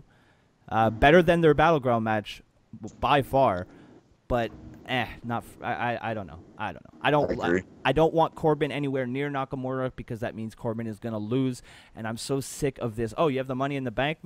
You have the Money in the Bank contract with you now. Just lose until you cash it in. It makes no sense. And then people complain about Jinder, but they do the same thing with the Money in the Bank winner every single year. They lose, boom, they're champion. I agree. So, can I say one thing about the Kevin Owens? Yeah, sorry. Go ahead. No, it's cool, man. Because I cut your toes off first, and I try to take leave of baits from you every day. But no, I was just going to say, I think sometimes when Kevin Owens panders to the crowd, yes, that's more of a case of like it being his fault for him not being a good heel. But a lot of it's the fans not differentiating what makes a heel anymore. It's those types of fans. I don't know if you guys understand what I'm talking about. Like, no, I definitely do. Yeah, I know. It's just like, I think it's more a case the fans don't know. Like back in the day, I put out a tweet the other day. Our buddy Crooked, another cheap plug, you're over there, subscribe at Kill. So Gaming. I put out a tweet. I went back and I watched like Great Muta and Sting from '89. It was so surreal to watch a show today back then. Just the difference in real heat and how little it actually takes to elicit that is crazy. And this great divide from now to then that we've just lost in translation. It's like, what the fuck has happened? And like, everyone makes fun of the old timers, the Cornettes, the J.J. Dillons, all those guys. But let's be honest, they called this happening 15 years ago in original shooting. You can go back. They saw this coming and nobody listened. Everyone kept hot shot booking because it was big money for now, but not looking into the future. And this is what you're left with. analyzing things that are silly to begin with, because fans are really their own worst enemies at the end of the day. They really are. You brought up Jim Cornette, and I'm glad you did, because I think Jim Cornette does a great disservice to himself by being so over the top. Yes, it's really entertaining, but sometimes when he goes so over the top, his point gets lost, because he makes really, really solid points about how there are no heels anymore. And you listen to his stories from like Mid-South and like the old days of making the towns and shit, and it's like, you know, they had to run out of the building. People tried to stab him just because of how good of a heel he was. And now, fast forward to 2017, wrestling fans, if a wrestler wins a match by heel tactics, it's, oh, I'm so sick of Smodge finishes. He's a fucking heel. He's a bad person. That's what he's supposed to do. These diehard Kevin Owens fans, and you know who I'm talking about, Percy, these diehards who don't get it. If you really like and support this guy and want him to be successful, the last thing he wants you to do is cheer him. Because that's going to get his ass chewed out backstage because of the inner circle bullshit and politics. They're always going to find a reason, because you know that's a Triple H guy, and you know there's quarreling over Kevin Owens even being on the goddamn fucking main roster, probably. Oh, yeah. Just don't cheer him. Trust me, Kevin Owens is the last person that wants you to cheer him. He wants you to boo the shit out of him. Oops. Sorry. Don't go look at my Raw live event vlog, please. I'm part of the problem. Oops. Whoops. Okay, I'm seeing them next week, so I'm gonna boo the shit out of Kevin Owens next week. I can't. That's a lie. I can't do that. I can't do it. I hear that music and I lose my fucking mind. You get a pass because you're one half of the international sensations known as Can-Am Delights. Plus, how can I hate a hometown boy? Come on now. Come on. Yeah, there you go. Built-in fucking pass for life with Kevin Owens. There you go. See, I've been following him since the old days when none of y'all. Oh, I want to be that condescending wrestling hipster. Oh well, I was following him before any of you knew who Kevin Steen was. You know, as I take a nice sip of my Chardonnay here. But yeah, I thought this Nakamura Corbin match was a pretty good match. It was better than their Battleground match, but just no chemistry. I feel like that's the biggest problem here. There's just no chemistry between the two. I don't know how you guys feel, but that's what kind of jumped off the screen from these two matches to me. It's just eh. I was gonna say this was I felt it was a more energetic and kind of hard-hitting version of their Battleground. Yeah, because I mean, I'm so over the fucking dick kicks. Stop the dick kicks, City. Stop that shit. Stop the dick kicks. I'm as someone who's been kicked in the dick before. You should stop it all right now.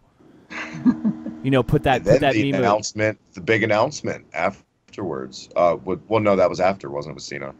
Yeah, it was a little bit later on, but we'll get to that. See, look at me fucking up the show. Well, you don't have notes in front You're of you. forgiven. You don't have this happened. Christ, this happened on Tuesday, dude. We're recording this late Saturday night, almost Sunday. True that. Oh, it's almost midnight, so technically almost. We've been recording like an entire day from Saturday all the way to Sunday. That's how dedicated we are. Why couldn't they just have this match at Battleground? That's all I'm saying. Like, what was the point? I don't know. It's just well, weird. That's how you really feel, Travis. And it's the whole you have the Money in the Bank contract, so you're gonna lose. Like I just keep the momentum going. You know, if you lose a bunch of times. On your cameraman about shooting the Kinshasa in the right angle, so it doesn't look like complete dick. Yeah. It looks awful the way they've been shooting it. They're not very good at. Yeah, it's like they don't. How are we supposed to capture this? I don't understand. He's so Japanese. I don't understand. I told him to come from the left. Damn it. Yeah. Oh. He's so Japanese. I fucking hate you.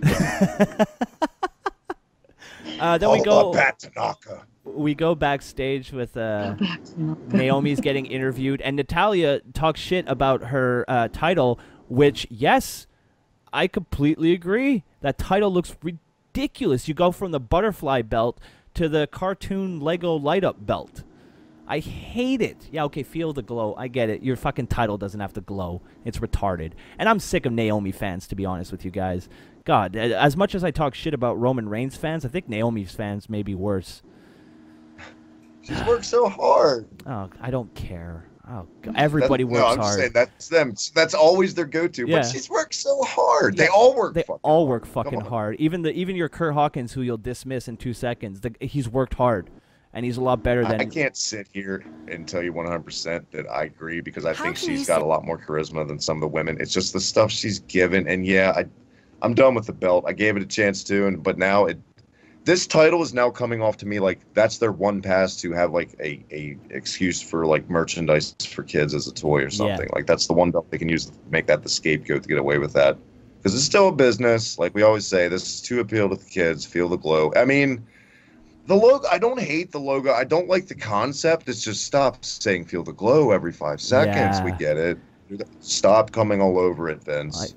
I get you want to. I get you have. Oh, to, you don't want us to pull a page? Oh, Sorry. Yes. That's why, guys, you can find her on Hibiki TMD cheap plug. There you go. You're not allowed. You're not allowed promoting at the end, Travis. How dare you? See, what made me laugh is when speaking of the fucking belt, which I feel, and I like Naomi, but that belt is a fucking joke. Like, that is worse than the Divas belt, which ironically someone got pissed at me because I said that was the shittiest belt they've ever come out with in the WWE. Apparently the little fangirls didn't like no. I think the butterfly belt's worse, I'd say, though. I don't like it at all compared to the no, I don't like it. I don't like either one of them, but like the whole fucking, you know, the Divas belt, you know, or excuse me, the women's title belt. Jesus fuck. Whoa, the woman said it now. Uh-oh. But because women are mean to men, but women are fucking brutal to other women. Like, let's be honest here. You got to be careful now, Kristen. But like Travis said, well, fuck that shit. Who the fuck am I pleasing? And now you know why we asked her to be on, and why she co-hosts Travis's podcast. But I think the reason the Naomi gimmick we don't like it is because we're not meant to like it. I don't think it's meant for us. Yeah, I agree. Like you said, it's meant for kids, and like I have to agree and touch on kind of your point. That sounds so bad, but on your point about the whole, how can they market to kids? This belt, case in point. Yeah. Like you're gonna see if they do decide to market this and make the belt that way, you're gonna see a bunch of kids, you know, when they dress up for come Halloween. Oh yeah, they're gonna have that little belt, and Christmas exactly. Yeah. Yeah, so I mean, we understand why it's being done, but I just felt Natalia's point here of kind of disrespecting the title was a valid one, and I'm. How cool would Lex Express Hot Wheels have been, by the way, if they had pulled that? God, that would have been awesome. I would still have them to this day. I'd still be playing with them. Goddamn right. You know, I wouldn't be doing this podcast. I'd be having fun with my Lex Express. Jeez, what a sad life I live now. Speaking of sad, we had a Becky Lynch match. Charlotte and Becky Lynch versus Tamina and Lana. This was all kinds of garbage. Yeah. It was sloppy, disjointed, no heat, nobody cared. You don't like the lesbianic aspect? That's exact, dude. When I'm so glad you said that, because when I see Tamina and Lana like one next to the other, I'm like, okay, Tamina's the butch. I feel like this is and Lana's the effeminate one. Comparable. Which one's Laura Prepon from fucking Orange is the New Black? All I can think of, though, is fucking, like, this is a... I never thought there'd be a Laura Prepon. Nobody's going to beat... There you go. Look at that reference. Never thought there'd be a Laura Prepon reference on the Kayfabe Today podcast. I well even done. said it wrong. I said it like Dijon mustard or something weird. Do you have... Excuse me. Do you have any gray Prepon? But I feel like this Lana and Tamina aspect is kind of like Trish Stratus, Mickie James 2.0, only nowhere near as good as the original. Right. I mean, no one can outdo Trish Stratus. I can't wait to see Tamina. Mickie James with the whole. Yeah, I was just gonna say I can't wait to see Tamina lick her fingers like in the V shape. I can't wait to see. That's gonna be really sad. That'll haunt my fucking nightmares for years. As mine. And then post match, Tamina is pissed. Welcome. And what a scary looking. Like no offense to Tamina fans. Like if I ran into her, I'd be scared. Yeah. Like in a dark alley. Yeah. Tamina's a big bitch. She is a big bitch. I mean, she should be higher up on the card, just being based on the fact that she's looks like she could legitimately kill anyone in that division. But I digress. After the match, I wonder if she can take out 8 guys like Haku or Uncle. That's all I want to know. Like at once. I know that sounded wrong. I mean, like in a fight. Wait, we're not talking about Paige here, dude. Oh, zing! Look at you! Look at that! Kind of piggybacking off of your tweet earlier this week, Travis. Forrest, bring it all together per usual, right here. Post match, we had Tamina who looked pissed off and yelled at Lana, which I'm sure that's going to lead to a domestic violence situation in that lesbian couple. Okay, so finally, here we are. The Jinder wants competition. He comes down to the ring, makes his generic "America hates me because I'm different." Actually, no, he didn't do that this week. He didn't. He just kind of bragged about beating Randy Orton, and then said that at SummerSlam he wanted a fresh opponent, which led to Mr. America himself, John Cena, coming down to the ring to try and set up this match. What if it was Mr. America and they brought Hogan back, nobody saw it coming, and they played off of like the racial angle, and they were like, they don't want people to know it's Hogan because they don't want him back, and he's been like, they did the gimmick all over again. If like, this was the Attitude Era, I think that would have happened. Yes. I mean, the Nation of Domination was a thing, right? You know, so it was a tremendous thing, and they were on table 3, which was awesome. I don't know if you caught that. Oh no, I need to go back and watch that. I wanted to, but I completely forgot about it because my memory. I mean, this was predictable though with Cena. You know. Yeah. Who was it? Was Shane McMahon? No, it was Daniel Bryan who came out, and he announced that John Cena, as big as he is, he is the company guy. He doesn't make the matches. Daniel Bryan and Shane McMahon do. So Daniel Bryan, and this is going to lead to a topic of discussion that I'm sure we're going to get into. It led to Daniel Bryan making for next week on SmackDown a huge main event of Shinsuke Nakamura versus John Cena, and the winner going on to face Jinder Mahal at SummerSlam, and the internet lost its fucking mind. Proof once again that you idiots, and yes, not the people listening to this because you've clearly are evolved, but the idiots in the Twitter sphere don't know what they want. Because last week they were bitching, SmackDown is so boring. I hate SmackDown. It used to be so good, and now Road Dogg is ruining it. Fast forward 1 week, we get possibly one of the biggest main events that you could ever ask for on a TV edition of SmackDown. And what do? I can't believe it. I can't believe you're not saving it for pay-per-view. What's wrong with you, W? Fuck all of you, okay? That is a huge match. If you are anything but excited, and if you're butthurt because it's not on pay-per-view, let Broski drop some knowledge on you. This isn't fucking 1997 anymore. Pay-per-views aren't what they used to be. They're glorified Raws and SmackDowns. They're not as important as they were. WWE has your $9.99. They don't give a fuck. They don't have to fucking make you want to buy the pay-per-view because you're going to get it no matter what if you have the goddamn network. You goddamn morons. I put a poll up on Twitter when that came out or whatever. I was trying to bring it up, and it's not loading, but I forget the percentage. But I know overwhelmingly for a fact, I put up my poll was like, was this a waste of a potential big match pay-per-view at SummerSlam? And everybody put yes, like flooded it with yes. Okay. I would say I gotta agree with you, man. Like at the end of the day, booking wise, from in a different era, that would have been a blunder. Like if this was '98, and they didn't save it, then I would completely agree with the internet. But it's not 1998. Pay-per-views aren't what they were. They don't want you to get the pay-per-views anymore like they did in 1999. They want you to get the fucking network, and once you have the network, you get all the pay-per-views, so they don't need to build them up as much as they used to. Amen. Exactly. It's like Christ. Just be happy. Not straight hernial problems. Just shut the fuck up and enjoy it. It's going to be a fucking great match, and we're getting it a week away. It's like I put this on Twitter, and I said it, I think, on our guest spot on Jay's podcast this week. I thought you were going to say JR. No, but like it's like getting a Christmas present a week before Christmas and fucking complaining about it. Oh, I wanted to wait for my present. Nobody says that. Nobody. So why would you bitch? Like, and did any of you ever think that maybe the end game at WrestleMania is Shinsuke Nakamura versus AJ Styles, the match you all sit at home and jerk off about? Did you ever think that maybe that's where they're going and this is just a way to get there? Did you ever think about... No, you didn't, because you're all retarded. I want Cena and Nakamura to go out and have a stinker of a match just so those people can crawl in their shells and then be like, well, it would have been a bad match anyway, so now what? You know what? As much as I want them to have a good match, I agree with you there. I kind of want them to fucking stink up the joint. Just to shut everybody up. Oh, look, would you like that as the main WrestleMania main event? Does it sound like it's going to be a good match on paper? Like, let's be real. I mean, does it seem like those two guys are going to have this amazing fucking chemistry? One of the guys, for more than half of his career, has relied on his opponent to carry him through matches. Let's be honest. John Cena can go, but come on. He's not a Rembrandt of the mat, you would say. No, but he's better now. The lost in translation. Go ahead, Eric. He's better now than he was back then, and that's one thing that I don't think people give Cena enough credit for, is that he's evolving. he's getting better in the ring. I think I've always thought that John Cena was a very good guy to lead your company. Like him or not, yes, he was shoved down our throats, but he's not anymore. Oh, you don't like things shoved down your throat. Got it. No, I don't.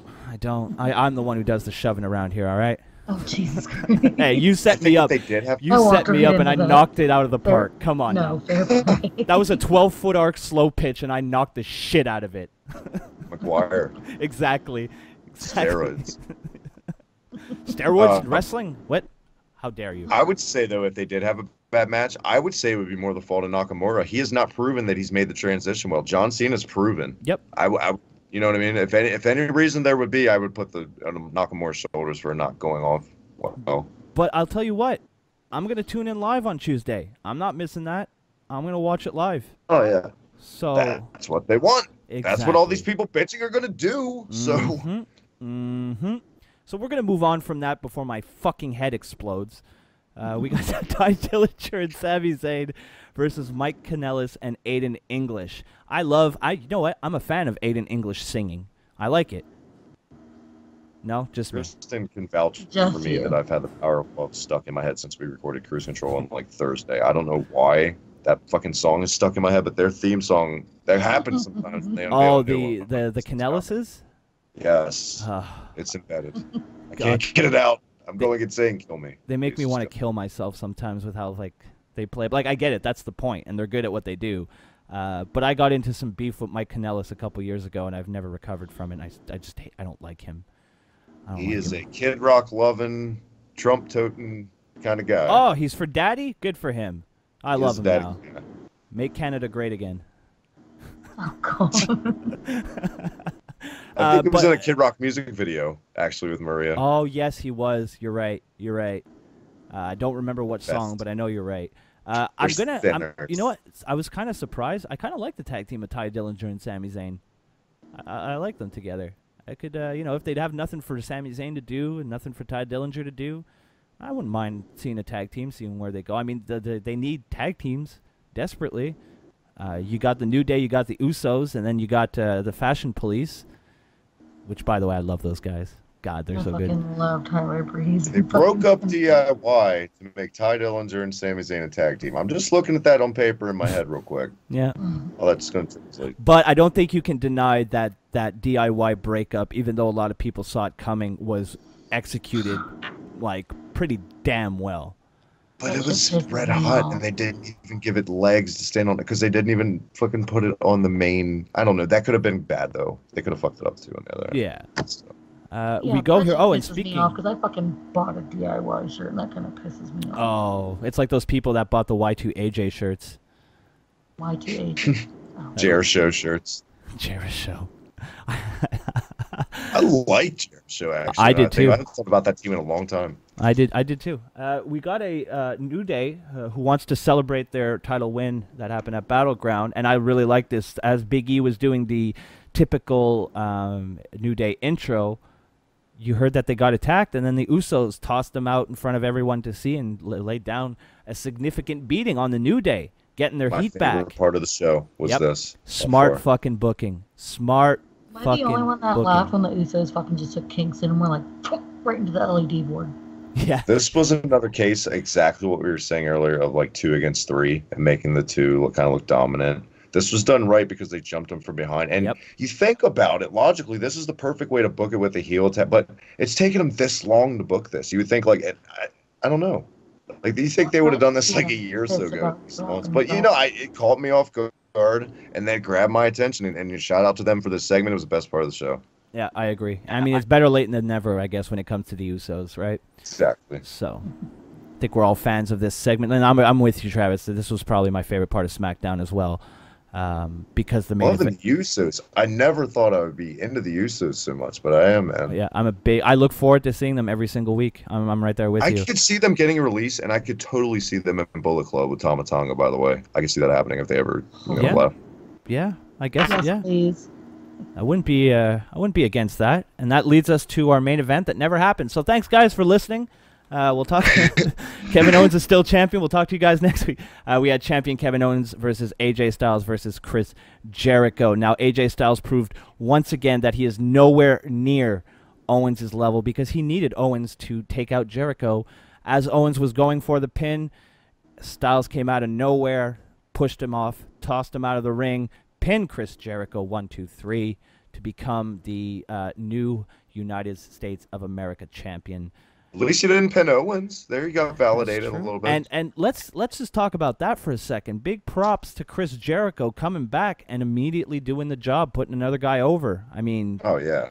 Talk about a guy who gets it. Talk about a guy who fucking well, that's the gets thing. it. He's not so shoved down our throats that fucking it's not. He's on so many, you know, he leaves and comes back, and his shit doesn't really become sales. So he's not. He got a clipboard over. He's one of the most unselfish guys ever. I mean that's kind of easy to say considering his band's successful. He's actually really nice in person. If they weren't successful, though, could it be maybe a little more like political, financially? I mean, but who knows? Maybe. But, I mean, at the end of the day, in ring, you know, he knows that you got to put some guys over. He's at the point in his career where that's what he's supposed to do, and he's not going to win every match that he's in like maybe he was when he was a younger heel. You know, and he's doing the right thing. He's not taking the spotlight. He's sharing it, and he's putting the spotlight on his opponent. And I got a lot of respect for Chris Jericho. And he's he's going to go down, Broski, as one of the smartest guys ever because he truly gets it. Like, you can still make as much money not putting yourself over. And he's at a stage of the game, let's be honest, he cannot be hurt booking-wise ever. There's nothing I can really think that's going to not get him a kind of reaction every time it comes out. He's established so much. Yeah, exactly. He's very, I mean, and rightfully so. Like, the guy's put in his time, and now he's got another project that he wants to work with his band Fozzy. Reinvents himself. And he comes back every time, and when he comes back, it's still good. He hasn't lost a step. Now, is his in-ring as good as it used to be? Of course not, but that's age. You know, but wrestling isn't just about in-ring. Yeah, he's almost 50, for fuck's sake, but he looks good. The only thing I didn't like, though, about this match, like, it was a good match overall. Like, I'd give it massive. I probably couldn't hang with AJ Styles at 18 years old, let alone fucking 50. I couldn't either. The only thing I didn't like is this is yet another short title reign. Like, the belt had just changed hands. Yeah. On Sunday after Styles won it 2 weeks before that. I feel like it hurts him, but we'll see. Yeah, I mean, it makes the U.S. title kind of silly. You know, it's been going back and forth pretty... Like, Owens has won the title. That's like Sasha and fucking Charlotte. Yeah, exactly. By the way, how creepy was that the Tonka book that last week? Like, exactly how that went down with them flip-flopping the title to build a feud momentum. The man knows what he's talking about. Fucking the Yoda of wrestling. I finally saw some of his in-ring stuff. He did a cartwheel enziguri on a guy, and it was fucking beautiful. I was watching it here, and I was like, oh, damn, nice Tonka. I'm like talking to my computer's guy, like, I know him. Nice. So yeah, that's I was just a little big time nerd. I know him. He's friends. I did a live stream with him. That's my friend. Yeah, exactly. A little side there. Not to put myself over too much on my own show. I wouldn't do that ever. No, go to prowrestlingtees.com/FTITM to pick yourself up a custom first thing in the morning shirt. They're beautiful. But I would never put myself over. I'm waiting on a beanie. I'll take a beanie instead. Oh, soon. Very, very soon. I should get the final prototypes in soon. So waiting on those condoms myself. Dude, you have no idea how because I've worn the same beanie for like over a decade. I saw that picture that you posted. I'm like, holy shit, that's the same beanie. Yep. I love that beanie. Yeah, that was 2003 No Way Out, for people who don't know what we're talking about. I found No Way Out 2003, which was a pay-per-view in Montreal. And it was Austin's return against Bischoff, and then the other big match was Hogan versus The Rock. And I went on YouTube, and I found myself, and I screen capped myself, because I'd never seen the match. Like, I'd never seen it on TV, because I was there. So I was like, I wonder if you could see me, because I remember when I got back the next day. This will be just a quick aside, and then we'll wrap up SmackDown. When I had seen it the next day, the day after the pay-per-view, my friend calls me up, and he's like, dude, did you call The Rock a fucking pussy last night? And I was like, yeah, why? He's like, because the mics picked it up. I totally heard you. And it was so funny, because he's like, you popped into the screen, you were like, get back in the ring, you fucking pussy! And then immediately The Rock kind of made like a slight head tilt, like he heard what I said, and I just popped right back out of frame, like, oh, I'm sitting down again. Like, don't kick my ass, please, sir. Dwayne, don't beat me up. I have seen this. I can verify. Yeah, there you And go. he also witnessed the night that Rene Dupree got his moment in the sun. He took a stunner, right? He was the ref. Yeah, and the Montreal screw job because, well, we deserved it because for the longest time, every time Vince McMahon or Shawn Michaels came to the ring, a chorus of "You screwed Brett" chants, which I think if Vince McMahon were to show up like on a Raw in Montreal or something, that chant would still go on because we never forget it. We still want the Quebec Nordiques back, and they haven't been in the NHL for years, so we don't get over Still things. want the Rougeau brothers to have one more run, for God's sakes. Exactly. We don't get over things very easily here.